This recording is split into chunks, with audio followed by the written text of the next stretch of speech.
Good morning बच्चों। आज मैं आपको ईवीएस का लेसन 10 जिसका पार्ट 2 आपको समझा रहा हूं। If is painful place is pillow or sheet between his arm and chest. अगर हम हाथ में पट्टी बांधते हैं तो पट्टी बांधने के तरीके को हम किस तरह से रिलीव करते हैं उसके बारे में इसमें बताया गया।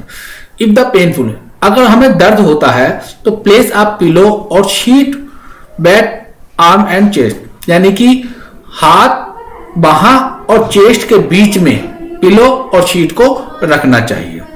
यूजिंग गेज अ शीट और blanket begin at the elbow, wrap split diagonal direction around patient back. और पेशेंट की बैक पर चारों तरफ से उस शीट को ब्लैंकेट से जहां से हमारा एल्बो को मोड़ा जाता है उसको डायगोनल डायरेक्शन में रखना चाहिए। डायगोनल डायरेक्शन यानी कि तिरछी वाली direction. Coming around the chest, wrapping upper and lower arm way up to the hand, यानी कि हाथ के ऊपर और नीचे के हिस्से में चेस्ट की तरह से हमको उसको रैप करना चाहिए। Secure the spring tightly with AIC bandage of the safety pin. Apply ice on area. यानी कि उसको हम बैंडेज सेफ्टी पिन से या बैंडेज से इस तरह से उसको बांधना चाहिए टाइटली ताकि वो जरा सा भी ना खुल पाए। Apply ice to the area, और उसको ठंडक एरिया को मिलती रहे। ब्लीडिंग यानी कि जब ब्लड लगातार निकलता रहता है तो उसके लिए क्या दिक्कत होती है। माइल्ड ब्लीडिंग में स्टॉप बाय इटसेल्फ और press the cut firmly thumb and first finger, यानी कि हमारे हाथों में अगर खून नहीं रुकता या खून रुकने के द्वारा होता है तो itself press the cut firmly, यानी कि हमारा अंगूठा कट जाए या फिंगर कट जाए तो खून को कंटिन्यू ब्लड होता रहता है। तो इन case of sir bleeding keep the victim laying down, तो इस केस में इस अवस्था में हमें विक्टिम लेइंग डाउन उसको लिटा देना चाहिए। Raise the bleeding part higher than the rest of the body, और ब्लीडिंग पार्ट को ऊपर की तरफ उठाना चाहिए देन रेस्ट ऑफ बॉडी, जो पार्ट से बॉडी को बचा हुआ ताकि खून रुक जाए। This reduce the flow of the blood, ताकि ब्लड कम फॉलो होए। If bone fracture suspected do not move the person, और यदि बोन फ्रैक्चर हो, हड्डी फ्रैक्चर होती है तो उस पर्सन को हिलाना नहीं चाहिए। Place a thick pad of the clean cloth the wound the press firmly hand, और उस स्थान को उस जगह को आसानी से रुई के द्वारा उसको साफ करना चाहिए। Hold the pad firmly, place the bandage, और जहां पर उसको बांधा गया है वहां पर उसको हल्के से पकड़ के रखना चाहिए। Keep the victim warm with the blanket, और उसकी वार्म को यानी कि उसके ब्लैंकेट को गर्म करते रहना चाहिए। Give him plenty liquid like milk, tea, coffee और drink if the conscious and can swallow, और उसे लिक्विड जैसे दूध, चाय, कॉफी उसको इत्यादि पिलाना चाहिए और उसको आसानी से उसे कॉन्शियस करना चाहिए। Call the doctor at once, और फिर एक बार डॉक्टर को बुलाना चाहिए। In case of heavy bleeding use tourniquet, और यदि ब्लीडिंग बहुत तेजी से हो रहा है तो bind the arm of leg between wound and body with the long pieces clean cloth and tight cloth and wooden rod और ruler, wind the tight until bleeding stop.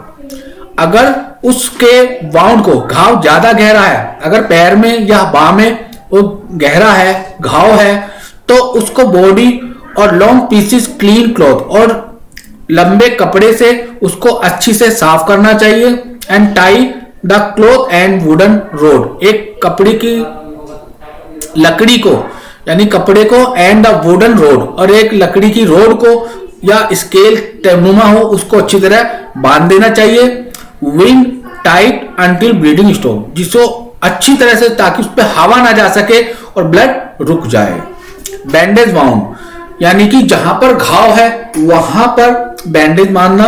Wash your hand, remove germ, सबसे पहले अपने hand को wash करना चाहिए, घुमाना चाहिए। Clean the skin around the wound, small pad, cotton wool, soap, antiseptic like Dettol. Skin को साफ करना चाहिए, जहां पर घाव लगा हुआ है आसपास के कॉटन से या एंटीसेप्टिक डेटॉल से आदि से उसको साफ करते रहना चाहिए। Cover the wound with clean cotton dressing, और उसको रुई से ड्रेसिंग करके उसको साफ करना चाहिए।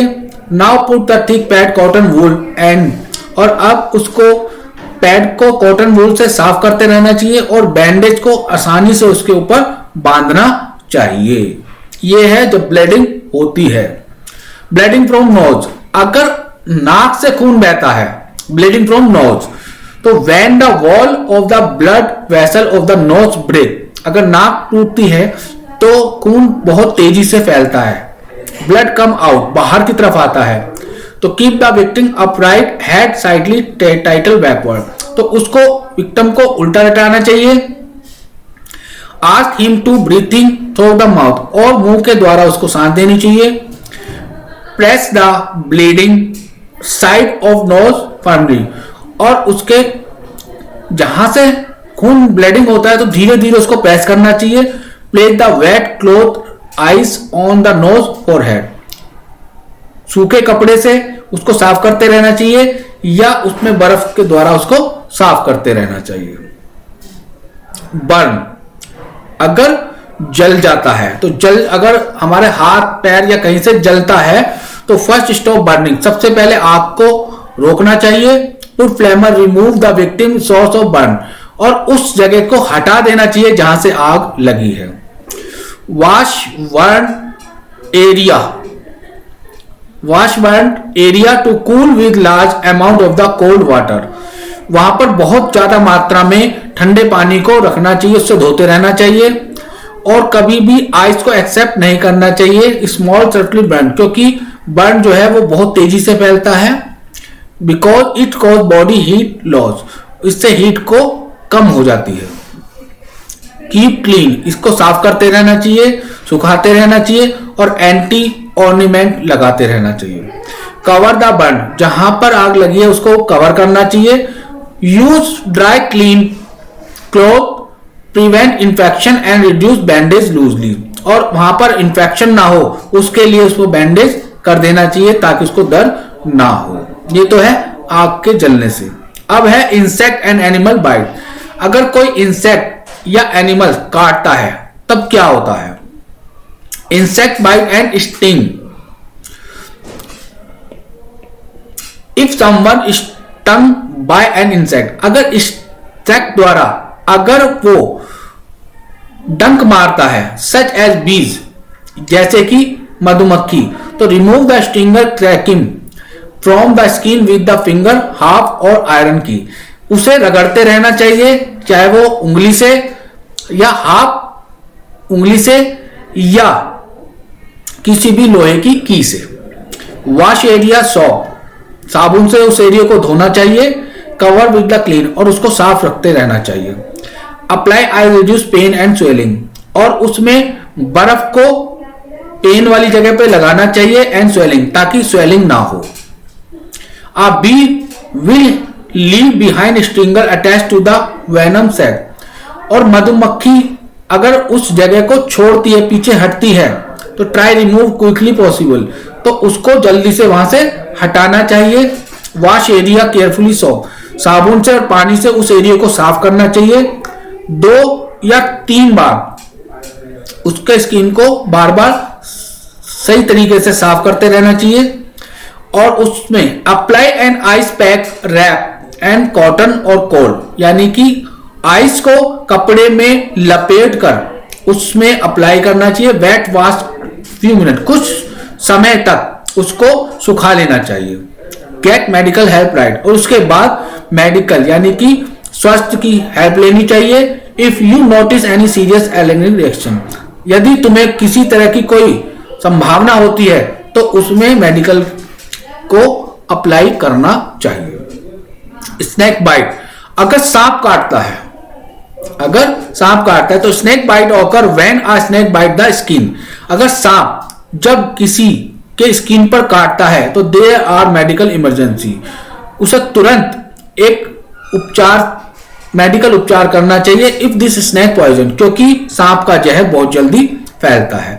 Snake bite can be deadly, और सांप के काटने से मृत्यु भी हो जाती है इफ नॉट ट्रीट क्विकली, अगर हम जल्दी से उसको ट्रीटमेंट नहीं करते।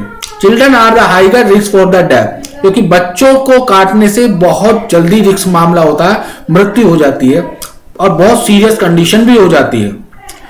Because if you small body size, क्योंकि उनकी जो बॉडी है बहुत छोटी होती है, the right anti venom can save person life, और हम उसको सही चिकित्सा देके उस पर्सन की लाइफ को बचा सकते हैं। Getting an emergency route quickly possible very important, और जल्दी से हमें तुरंत उस चिकित्सा को पॉसिबल हो बहुत महत्वपूर्ण है। इफ प्रॉपरली ट्रीटेड, और हमें सही तरीके से उसको ट्रीट करना चाहिए। Most of the snake bite have not serious effect, क्योंकि सांप के काटने से बहुत ज्यादा सीरियस इफेक्ट होता है। तो आज मैंने आपको 2 पेजों को आपको समझाया है, इसको ध्यान से वीडियो को देखेंगे और इसको ध्यान से समझेंगे। Thank you.